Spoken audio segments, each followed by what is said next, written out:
예, 안녕하십니까. 오늘 제가 여러분들과 함께 나눌 내용은 요한 묵시록에 관한 것입니다. 요즘에 사람들이 조금 궁금해할 만한 그런 내용들을 중심으로 말씀을 드리려고 합니다. 여태까지 요한 묵시록을 사람들이 해석해 오면서 이런 해석은 조금 피해야 한다. 요한묵시록은 이렇게 접근을 하면 잘못 이해할 수 있다라는 몇 가지 내용들을 좀 먼저 소개시켜 드리고자 합니다. 요한묵시록에 대해서 사람들이 가장 많이 그리고 현재까지도 따라서 하려는 경향 중에 하나는 이 요한묵시록 안에 역사를 나타내는 순수한 예언이 들어있다라는 것입니다. 이것은 아주 쉽게 생각하시면 우리 한때 많이 이야기했던 노스트라다무스의 예언 이런 거 생각하시면 가장 쉽습니다. 이 책을 통해서 우리는 앞으로 일어날 사건들을 예견할 수 있다라는 입장입니다. 요한묵시록이 기록된 것을 보통 학자들은 기원 후 95년 정도다라고 생각을 합니다. 그래서 그 당시의 시대적인 배경이나 역사적인 상황들이 요한묵시록이라고 하는 책 안에 담겨 있지는 하지만 이 요한묵시록이라고 하는 책을 쓴 목적이 앞으로 일어날 역사를 사람들에게 미리 알려주기 위한 것은 아닙니다. 그래서 신자분들도 이런 이야기들을 아주 자주 접하게 되실 텐데 이런 이야기들을 조금 피하시는 것이 좋습니다. 그 다음으로 생각해 볼 수 있는 것은 요한묵시록이라고 하는 책은 여러 가지 상징이나 비유들을 통해서 암호화되어 있다라는 입장입니다.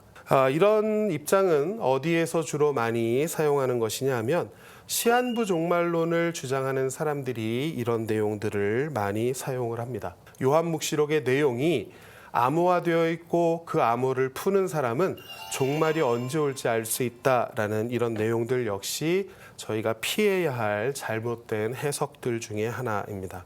마지막으로 자구적 해석입니다. 이 자구적 해석이라고 하는 것은 글자 그대로 성경의 의미를 파악하려는 그런 방법인데 이것은 요한묵시록만이 아니라 저희가 읽고 있는 성경 전체에 해당되는 이야기이기도 합니다. 물론 우리가 묵상을 하거나 성경의 의미를 개인적으로 이게 나에게 이런 의미구나라는 것을 깨닫기 위해서 성경을 읽고 나름대로 생각하고 묵상하는 것은 상관이 없겠지만 이 성경의 의미를 해석함에 있어서 글자 그대로 그렇게 자구적으로 해석하는 것은 현대에는 거의 사용하지 않는 방법입니다.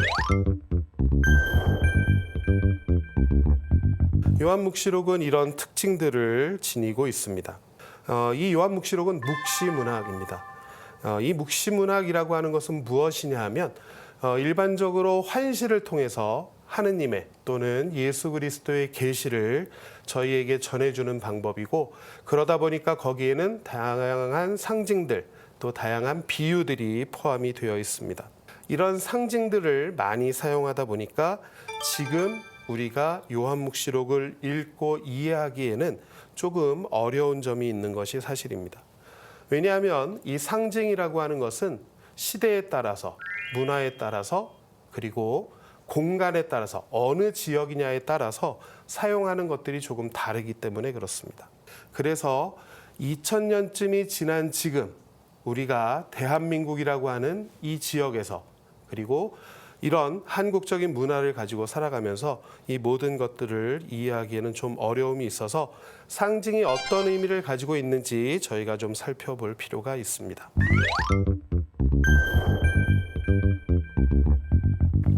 자, 우선 자연과 관련된 상징은 사실 저희가 아주 쉽게 이렇게 만날 수 있는 상징입니다.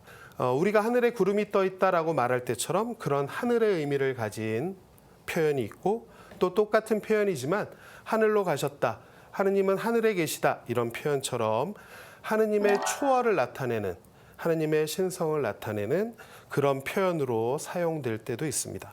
그래서 지금 우리도 아주 자주 사용하는 표현이지만 이 두 가지 똑같은 하늘이라고 하는 표현은 서로 지시하는 것이 좀 다를 수 있다라는 것이 상징이고 천둥이나 번개 소리도 일반적으로 우리가 뭐 구름이 많이 끼고 비가 오고 천둥이 치고 번개가 치고 이런 자연적인 현상을 이야기할 때도 사용하지만 성경에서 많은 경우에는 하느님의 목소리를 나타낼 때 뭐 천둥과 같은 소리, 번개와 같은 소리 이런 표현들을 사용하고 있는 거죠.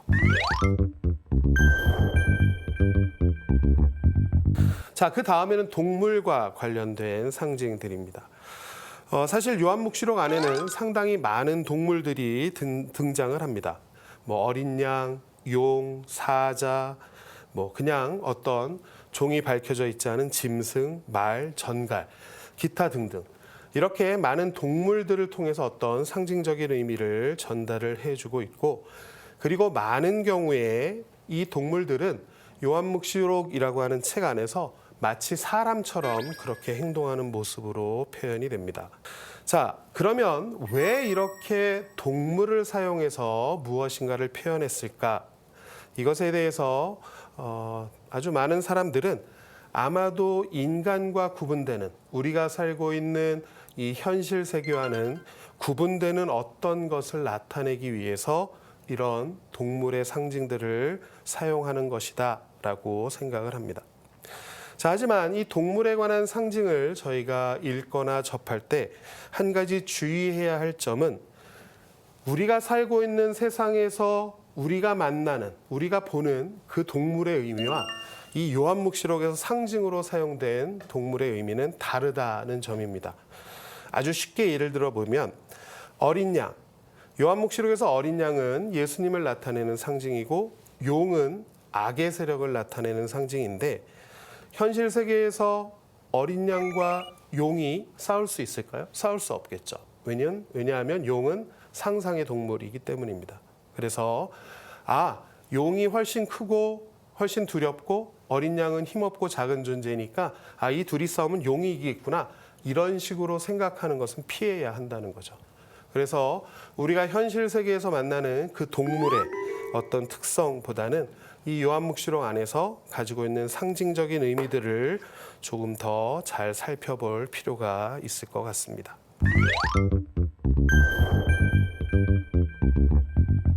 자, 그 다음에 색깔을 통해서 우리에게 무엇인가를 전해주는 내용들입니다. 자, 그 첫 번째로 예로 들 수 있는 것은 흰색입니다. 이 흰색은 그냥 하얗다라는 의미라기보다는 요한묵시록 안에서 그리고 다른 성경 안에서도 찬란하게 빛나는 하얀색을 의미하는 경우가 많습니다. 뭐 쉽게 생각해 보실 수 있는 것은 예수님의 거룩한 변모 같은 내용입니다. 자, 이렇게 찬란하고 하얗게 빛나는 색은 요한묵시록과 성경 안에서 거의 대부분 또 아주 많은 경우에 하느님의 초월을 나타내는 그리고 천상과 관련된 것을 묘사할 때 이 하얀색을 많이 사용을 합니다. 자, 그 다음에 붉은색입니다.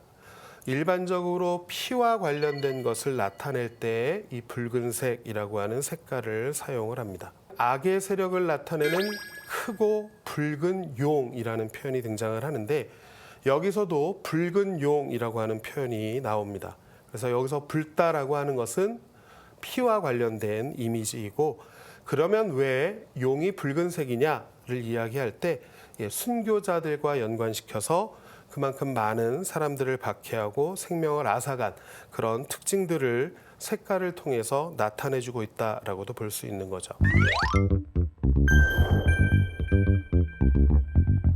자, 그 다음에 마지막으로 살펴볼 또 하나의 상징은 숫자입니다.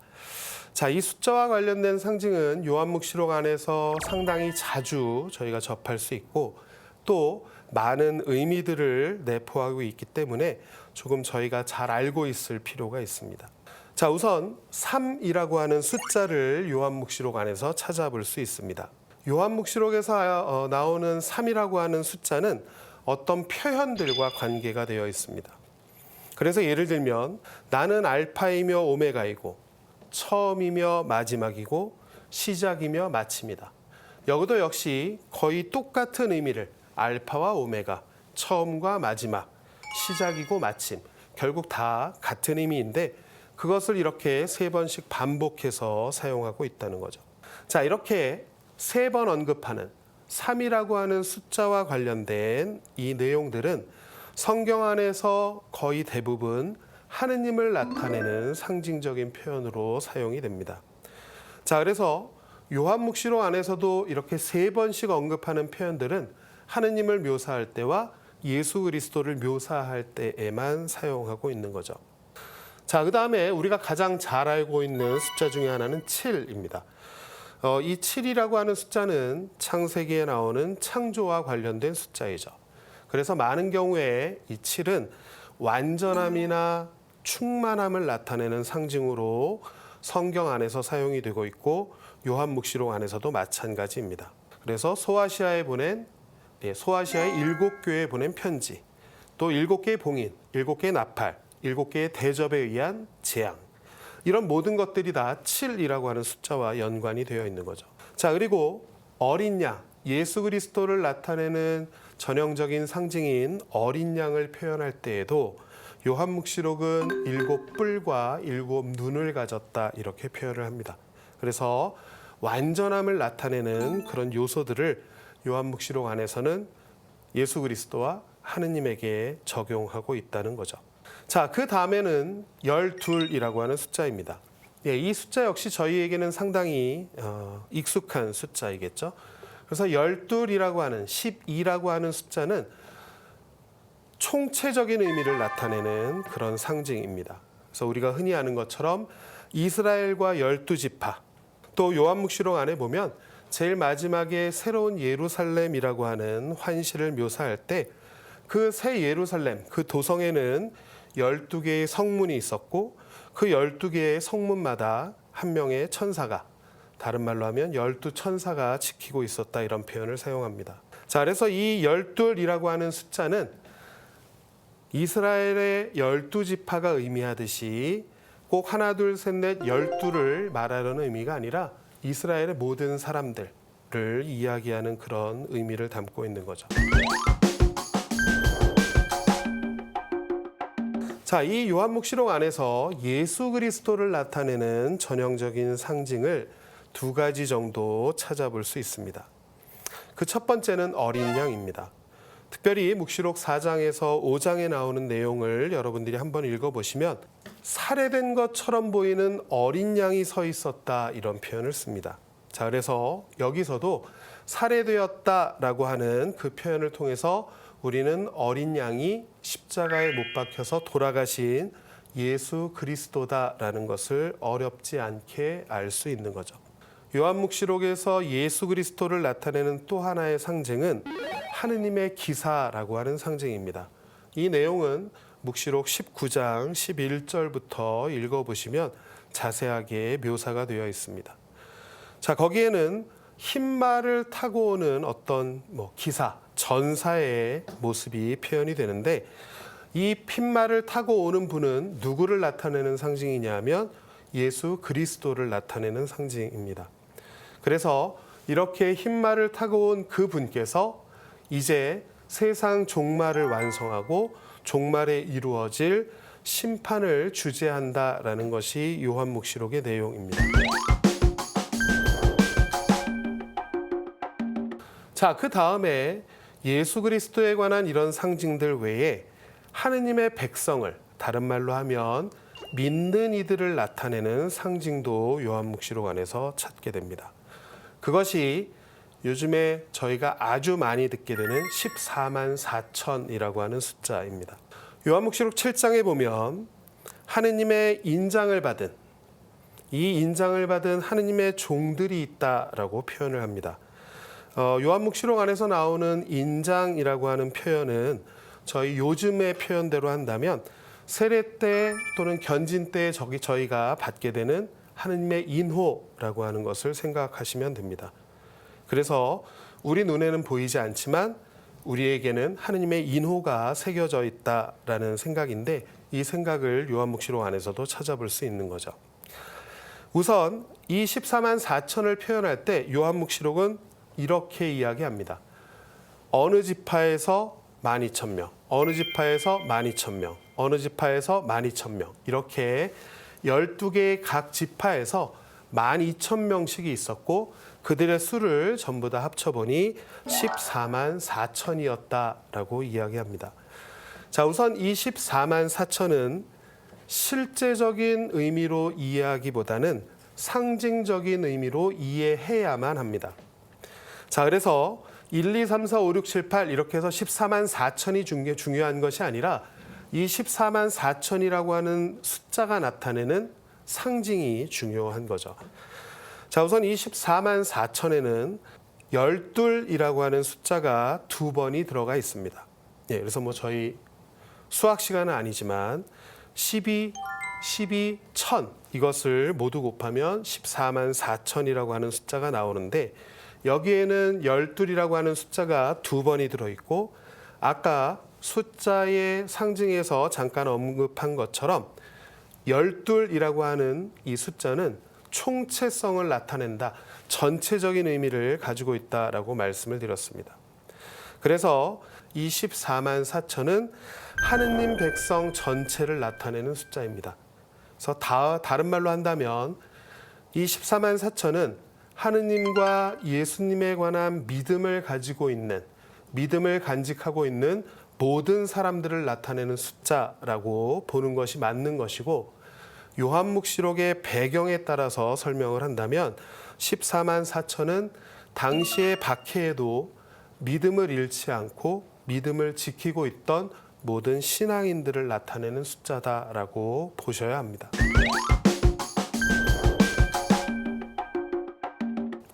자, 이런 악의 세력에 대한 묘사 끝에 요한묵시록은 그 짐승을 숫자로 한번 풀이해보라라고 이야기합니다. 이 숫자는 어떤 사람을 가리키는 숫자이고 그 숫자는 666이다라고 이야기하죠. 자, 이 숫자를 악의 숫자 여러 가지로 해석을 하기도 하고 지금까지도 많은 사람들이 궁금해 하시는데 이 666은 요한묵시록이 기록된 배경 안에서 보면 어떤 한 사람, 과거의 황제였던 네로를 지칭하는 표현입니다. 지금 요한묵시록 안에서 박해받는 신자들은 그 네로가 그리스도인들을, 신앙인들을 박해했던 것처럼 새롭게 박해하는 사람, 그러니까 그렇게 박해하는 상황에 있는 것이고 이 역시 로마 황제에 의해서 이루어져 있다라고 보는 거죠. 그래서 실제로 네로 황제 때 박해를 당한 것이 아니라 지금 우리가 박해를 당하고 있는 이때는 마치 네로 황제가 박해했던 때와 비슷하다라는 것을 비유적으로 상징적으로 나타내주는 내용입니다. 그래서 666은 조금 구체적으로는 네로 황제의 이름을 나타내는 것이다 라고 생각하시면 좋을 것 같고, 그리고 지금 우리에게 필요한 의미는 666은 하느님을 반대하고 하느님을 믿는 사람들을 박해하는 그리스도의 적을 나타내는 숫자로 이해하시면 큰 문제가 없을 것 같습니다. 길지 않게 여러분들에게 요한묵시록과 그 안에 담긴 상징들에 대해서 간략하게 말씀을 드렸습니다. 그래서 이런 내용을 통해서 저희가 잘못된 요한묵시록의 해석들을 조금 피할 수 있으면 좋을 것 같고, 우리가 요한묵시록 안에 담긴 예수님의 계시를, 하느님의 뜻을 좀 더 가까이서 알아듣고 또 그 의미를 되새길 수 있으면 좋을 것 같습니다.